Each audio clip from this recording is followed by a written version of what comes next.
Nabi Yunus alaihissalam adalah salah satu nabi yang disebutkan dalam Al-Quran kalau beliau pernah lari dari tugas, tanda kutip ya di sini. Nabi Yunus alaihissalam sebenarnya orangnya sangat soleh. Beliau termasuk nabi yang diutus bukan kepada kaumnya.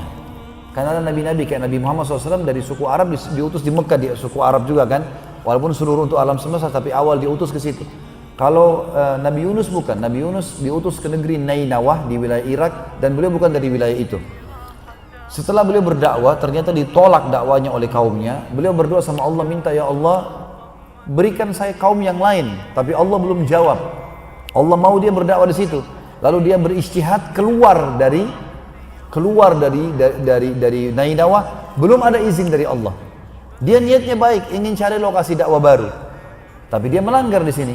Maka Allah Subhanahu wa taala akhirnya menghukumnya. Waktu Yunus alaihissalam pergi ke atas kapal, dia ingin cari lokasi dakwah lain, kapalnya dihantam dengan ombak di tengah jalan, di tengah lautan. Kemudian mereka harus mengurangi muatan pada saat itu, mengurangi muatan. Pada saat mereka mengurangi muatan ini teman-teman sekalian, sudah dikurangin barang-barang tapi masih kurang, harus lempar manusia. Maka diundilah nama-nama, setiap diundi nama Nabi Yunus keluar. Dan orang-orang di kapal ada yang tahu, jangan dia Nabi Allah, kita coba undi lagi. Kedua kali namanya Nabi Yunus, tiga kali nama Nabi Yunus, sampai akhirnya Nabi Yunus mengatakan ini hukuman dari Allah. Begitu dia mau loncatkan dirinya, ikan paus datang, membuka mulut dan menelannya. Gitu kan. Dan akhirnya dia tinggal berapa hari sambil bertaubat kepada Allah di perut ikan paus, sampai Allah keluarkan dia dari mulut ikan tersebut. Kemudian kaumnya, waktu Nabi Yunus tinggalkan, Allah datangkan badai besar, menghancurkan patung-patung mereka. Maka mereka juga ketakutan. Mereka berdoa sama Allah, ya Allah kami taubat kepadamu dan datangkanlah Yunus. Maka Yunus pun kembali ke sana dan sampai kaumnya sudah beriman. Kita bacakan dengan cepat ayatnya ya. Diceritakan dalam Al-Quran surah As-Saffat, surah nomor 37 ayat 139 sampai 148. As-Saffat surah nomor 37 ayat 139 sampai 148. A'udzubillahi minasyaitonir rajim. Wa inna Yunus laminal mursalin. Sesungguhnya Yunus benar-benar seorang rasul. Idz abaqa ilal fulkil mashhun. Ketika ia lari, maksudnya lari dari lokasi dakwanya tadi ke kapal yang penuh dengan muatan. Fasahama fakana minal mudhanin. Kemudian ia ikut berundi, lalu dia termasuk orang-orang yang kalah dalam undian. Faltakamahul hutu wa huwa mulim. Maka ia ditelan oleh ikan besar dalam keadaan tercelah. Tercelahnya sini karena Nabi Yunus alaihissalam meninggalkan lokasi dakwah tadi ya.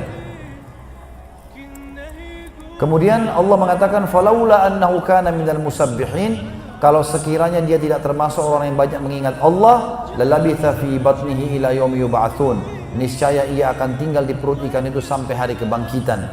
Kata sebagian ulama tafsir, ikan yang menelan Nabi Yunus sampai hari kiamat dihidupkan oleh Allah. Hari kiamat baru mati. Karena ayat ini menjelaskan masalah itu. Lalu ayat selanjutnya, fanabadnahu bil ara'i wa huwa saqim, lalu kami melemparkannya, mengeluarkan dari mulut ikan itu setelah dia bertaubat ke daerah yang tandus, sedang ia dalam keadaan sakit. Wa ambatna alaihi syajaratan min yaqtin, ya. Dan kami berikan kepada dia atau kami tumbuhkan untuk dia pohon labu. Dan ini teman-teman sekalian juga ulama tafsir sebagian mengatakan orang yang merasa lemah, lemas maka dia boleh memakan labu. Baik itu kalau kita sekarang dibuat sup atau tidak, karena labu disebutkan dalam Al-Quran ini. Dalam ayat 146-nya. Wa ambatna alaihi syajaratan min yaqtin, dan kami tumbuhkan untuk dia sebatang pohon dari jenis labu. Wa arsalnahu ila mi'ati alfin aw yazidun, lalu kami utus dia kembali kepada 100.000 atau lebih. Maksudnya kaumnya jadi beriman, jumlahnya Nainawah 100.000 orang. Fa'amanu famatta'nahum ila hin, maka mereka pun beriman dan kami anugerahkan kenikmatan kepada mereka sampai waktu tertentu.